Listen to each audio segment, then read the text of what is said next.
বন্ধুরা, একদিকে পাকিস্তানের ইল্লিগাল অকুপাইড কাশ্মীরে চলছে ভয়াবহ বিক্ষোভ, অন্যদিকে সার্কিকে নতুন উত্তেজনা বেড়েছে। এদিকে রাজনাথ সিং ও ভারতীয় সেনাপ্রধানের কড়া সতর্কবার্তা, আর তারই মাঝে ভারতীয় নৌবাহিনীতে যুক্ত হলো একদম নতুন নিজের তৈরি অত্যাধুনিক যুদ্ধজাহাজ আইএনএস অ্যান্ড্রথ, যা শত্রুর সাবমেরিনকে খুঁজে খুঁজে ধ্বংস করতে সক্ষম। বন্ধুরা, যদি এই তিনটি ঘটনাকে একসাথে খেয়াল করেন তাহলে বুঝতে অসুবিধা হয় না পাকিস্তানের অবস্থা এখন কতটা নাজেহাল। তো বন্ধুরা, চলুন দেখে নিই কি বলছে এই তিনটি ঘটনা। পাকিস্তান সবসময় বলে এসেছে পিওকে পুরোপুরি শান্ত, কিন্তু এবার পরিস্থিতি একদম উল্টে গেছে। যে পাকিস্তান দাবি করত ভারতের কাশ্মীরের মানুষ নাকি পাকিস্তানের সঙ্গে যুক্ত হতে চায়, আজ সেই পাকিস্তানি নিজের দখলে রাখা কাশ্মীরের নিজেদের জনগণই বিক্ষোভে জর্জরিত। কারণ একটাই, পাকিস্তানের ইল্লিগালি অকুপাইড কাশ্মীরের সাধারণ মানুষের প্রতিদিনের মৌলিক চাহিদা পূরণ করতে ব্যর্থ। ফলে এখন সেই অঞ্চলে দেখা দিচ্ছে বছরের সবচেয়ে বড় আন্দোলন। বিক্ষোভকারীরা রাস্তায় নেমে বলছে, আমরা বিদ্যুৎ উৎপাদন করি অথচ বিল দিই 3 গুণ, আমরা গম উৎপাদন করি অথচ আটা কিনতে হিমশিম খায়। এই আন্দোলনের নেতৃত্বে আছে জয়েন্ট আওয়ামী অ্যাকশন কমিটি,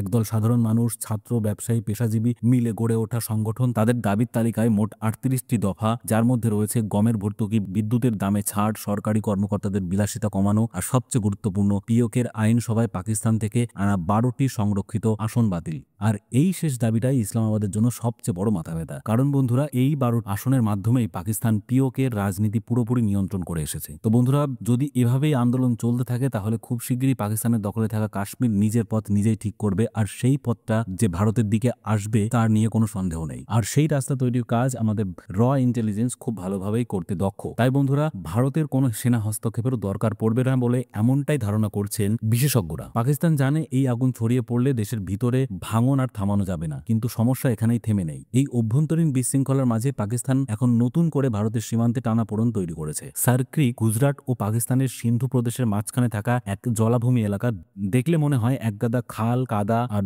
জোয়ার ভাটার গোলকধাঁধা, কিন্তু এর কৌশলগত গুরুত্ব বিশাল। ব্রিটিশ আমল থেকে এখানে বিরোধ চলে আসছে। 1914 সালে ব্রিটিশ ম্যাপ অনুযায়ী যে সীমারেখা টানা হয়েছিল তা নিয়ে আজও দুই দেশের মধ্যে বিতর্ক। 1965 সালে যুদ্ধের পর বিষয়টা আন্তর্জাতিক ট্রাইব্যুনালে চলে যায়, সেখানে ভারত প্রায় 90% দাবি স্বীকৃত হয়। তবুও পাকিস্তান বরাবর এই অঞ্চল সীমান্ত লঙ্ঘন ও সামরিক উত্তেজনা সৃষ্টি করে এসেছে, কারণ এই সার্ক্রিক অঞ্চলে আছে তেল, প্রাকৃতিক গ্যাস আর মাছের জন্য গুরুত্বপূর্ণ রুট। তার সঙ্গে এখান থেকে ভারতের প্রধান বিমানবন্দরগুলো যেমন কান্ডাল, মুদ্রার উপর প্রভাব ফেলা যায়। তাই পাকিস্তান মরিয়া হয়ে দাবি করে সার্ক্রিকের পুরোপুরি অংশই তাদের। অন্যদিকে ভারত বলছে এটা দুই দেশের মাঝখানে ন্যায্যভাবে ভাগ হওয়া উচিত। কিন্তু সাম্প্রতিক খবরে জানা যাচ্ছে পাকিস্তান এই এলাকার ড্রোন কাজকর্ম আর সেনা টহল বাড়িয়েছে। এই অবস্থায় প্রতিরক্ষামন্ত্রী রাজনাথ সিং কচ্ছা সীমান্তে সৈন্যদের সঙ্গে বিজয় দশমীর উদযাপনা করতে গিয়ে বললেন, সার্ক্রিক দিয়েই করাচির রাস্তা যায়। পাকিস্তান যদি ভুল করেও কোনো অ্যাগ্রেশন দেখায় তাহলে ভারতের জবাবে ইতিহাস আর ভূগোল দুটোই বদলে যাবে। এই মন্তব্যের পর থেকে পাকিস্তানের প্রতিরক্ষা মহলে চরম অস্বস্তি ছড়িয়ে পড়েছে। আর ঠিক এই উত্তেজনার মধ্যে ভারত ঘোষণা করলো এক শক্তিশালী প্রতিরক্ষা সংযোজন আইএনএস অ্যান্ড্রথ। বিশাখাপত্তনমে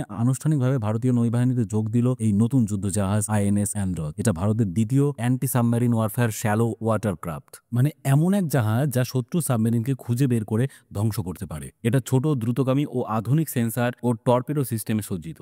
খুব কম গভীর উপকূলীয় জলে এটা কার্যকর। যেখানে বড় যুদ্ধজাহাজ বা সাবমেরিন কাজ করতে পারে না সেখানেও কাজ করতে সক্ষম। সবচেয়ে বড় বিষয় হলো আইএনএস অ্যান্ড্রথের 80%-এরও বেশি অংশ তৈরি হয়েছে ভারতের নিজস্ব প্রযুক্তিতে। কলকাতার গার্ডেন রিচের শিপ বিল্ডার্স অ্যান্ড ইঞ্জিনিয়ার্স এটি নির্মাণ করেছে। আরনালা, উদয়গিরি, নীলগিরি ও নিস্টার এইসব জাহাজের পর আইএনএস অ্যান্ড্রথ যেন ভারতের সমুদ্র শক্তিতে এক নতুন অধ্যায় যোগ করলো। তবে বন্ধুরা, আইএনএস অ্যান্ড্রথ নামটি এসেছে লাক্ষাদ্বীপ দ্বীপপুঞ্জের সবচেয়ে বড় দ্বীপ অ্যান্ড্রথ আইল্যান্ড থেকে। এই নাম শুধু একটি জাহাজ নয়, এটি ভারতীয় নৌসেনার গভীর প্রতিশ্রুতির প্রতীক, ভারতের বিশাল সমুদ্র সীমা আর নিরাপত্তা ও সার্বভৌমত্বের রক্ষার প্রতিজ্ঞাবদ্ধ। এছাড়াও এই নামের মাধ্যমেই স্মরণ করা হচ্ছে আগের আইএনএস অ্যান্ড্রথ P-69 এর গৌরবময় ইতিহাসকে, যা 27 বছরের বেশি সময় ভারতীয় নৌসেনার সেবায় কাজ করেছে। আজকের নতুন আইএনএস অ্যান্ড্রথ সেই ঐতিহ্যের উত্তরসূরি। এটি শুধু একটি জাহাজ নয়, এটি আত্মনির্ভর ভারতের প্রতিরক্ষা নীতির দৃশ্যমান প্রতীক। তো বন্ধুরা, জন্ম থেকে পাকিস্তান একই জিনিসে অভ্যস্ত, নিজেদের ভুল ঢাকতে অন্যকে দোষ দেওয়া। বারবার পরাজিত হয়ে নিজেদের জনগণকে বিভ্রান্ত করে নায়ক সাজে তারা। কিন্তু আজ বাস্তব এমন জায়গায় পৌঁছেছে যেখানে সরকার, মিডিয়া ও সেনা তিনজন মিলেই আর ঢেকে রাখতে পারছে না। দেশ জুড়ে বিভ্রান্তি, দিশেহারা নীতি আর বাইরের চাপ, সব মিলিয়ে পাকিস্তান এখন যেন নিজের তৈরি জালেই আটকে গেছে। সবশেষে বন্ধুরা, একদিকে পাকিস্তানের ভিতরে পিওকেতে আগুন, অন্যদিকে সীমান্তের ক্রিক উত্তেজনা, আর এই দুইয়ের মাঝখানে ভারত নিজের শক্তি গড়েছে সমুদ্রের আইএনএস অ্যান্ড্রথ দিয়ে। দেখতে আলাদা তিনটি ঘটনা মনে হলেও আসলে তারা একে অপরের সঙ্গে গভীরভাবে যুক্ত। পিওকের আন্দোলন পাকিস্তানের ভিত নাড়িয়ে দিয়েছে, সার্ক্রিকের টানাপোড়েনে ভারতের প্রস্তুতি আরো জরুরি করেছে, আর আইএনএস অ্যান্ড্রথ সেই প্রস্তুতিরই দৃশ্যমান প্রতীক। তাহলে প্রশ্ন একটাই, পাকিস্তান কি এবার সত্যিই টুকরো হবে নাকি আবারও কিছুদিন ওয়েট করতে হবে আমাদেরকে? আপনার মতামত নিচে কমেন্টে অবশ্যই জানাবেন, আর ভিডিওটি ভালো লাগলে একটা লাইক আর চ্যানেলটিকে সাবস্ক্রাইব করবেন।